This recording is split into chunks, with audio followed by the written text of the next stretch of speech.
Quoi qu'il en soit, on sait que nous avons aussi cette mitzvah de boire jusqu'à ce qu'on ne sache pas, justement, jusqu'à ce qu'on lâche un petit peu le fonctionnement logique, parce que là on est dans une histoire qui dépasse la logique, c'est-à-dire que lâcher un petit peu le connu, lâcher un petit peu le fonctionnement rationnel de nos systèmes de réflexion pour toucher une part d'inconnu.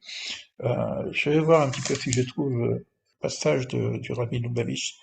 sur cette idée-là qui est très forte. Quel endroit déjà, c'est un Mahamar, une forme de dialogue du Rabbi, qui parle de l'irrationnel qui viendrait aider l'homme pour se rapprocher de Dieu. Euh, Ça, c'est assez fort parce que le terme, bon, on vient nous dire qu'on a construit le temple, par exemple, le Mishkan, c'est-à-dire le tabernacle dans le désert avec du bois de chitine. Et puis, le commentateur, le rabbi en tout cas, vient de dire que chitine vient aussi de la racine shtut, une forme d'irrationnel, et pour nous infléchir et nous inviter aussi, dans le cadre classique de la Torah où on a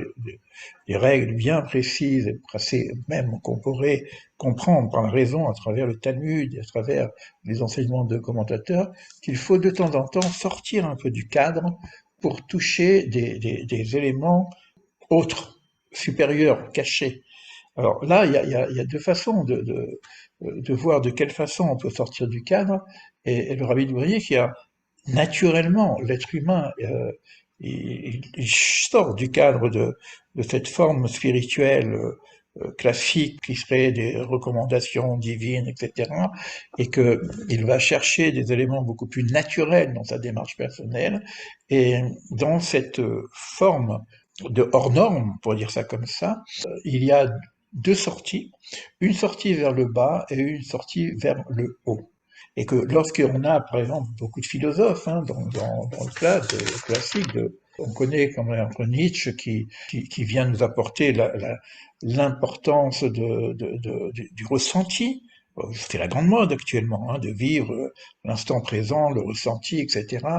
D'autres philosophes encore qui parlent de ces choses-là, notamment Deleuze, qui va aussi parler de la notion du corps, de laisser euh, répondre aux besoins naturels du corps.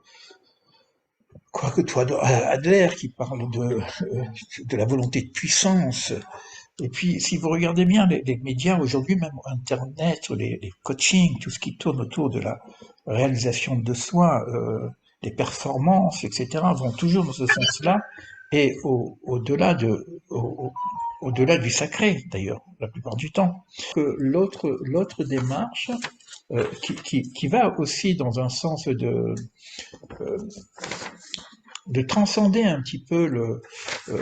la forme classique religieuse, serait justement euh, d'un lâcher-prise classique. Alors c'est toujours pareil, il y a toujours le danger de glisser vers le bas, mais là c'est d'avoir un d'appel vers le haut. Il y a quelque chose qui transcende la raison, et la religion ne suffirait pas justement à cette transcendance pour accéder au sacré. Et donc le rabbi Dubovitch revient dans cette démarche-là en disant que toutes les mitzvot qui sont, disons, accessibles par les raisons ne suffisent pas justement à décrocher pour toucher quelque chose qui serait donc beaucoup plus transcendant. Euh, voilà, donc j'ai trouvé intéressant parce que cette notion d'irrationnel, on va le retrouver aussi à Purim, où on lâche prise quelque part par la mitzvah de boire pour laisser parler un petit peu notre âme quelque part. Et là, on n'est plus dans le rationnel. On est dans une démarche totalement, je sais pas comment dire, en tout cas, bon, on va dire irrationnel. Et quand on dit Stut, d'ailleurs, ça paraît un petit peu, quand on parle, c'est un peu fou, quoi, cette histoire de Stut, une bêtise, quoi. Mais c'est vrai que si on nage prise à ce moment donné, et à Purim, on a cette capacité de faire tomber les masques en se déguisant d'ailleurs, d'arriver justement apparemment même à se dire des bêtises, mais étant donné que nous faisons ce travail dans le cadre de la